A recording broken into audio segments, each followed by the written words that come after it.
Welcome back to another interesting tutorial about Google TV, and in today's video I'll show you how to see your Google Play Store in your Google Smart TV.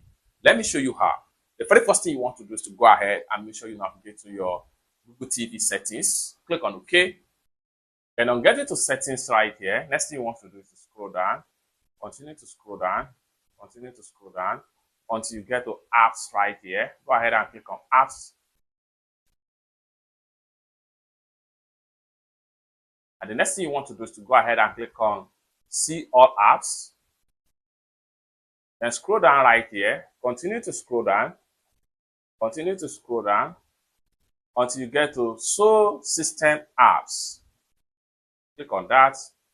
Then scroll down right here. Continue to scroll down. Continue to scroll down. Continue to scroll down. Continue to scroll down. Continue to scroll down. Scroll down until you get to Google Play Store right here. Go ahead and click on Play Store. The next thing you want to do is to go ahead and click on Open.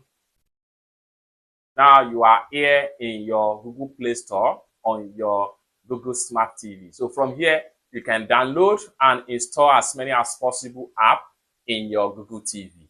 It's that simple. For more tutorial tips and tricks on how best to use your Google Smart TV like this, consider to subscribe. Thank you so much for watching, and I hope to see you in my next video. Bye for now.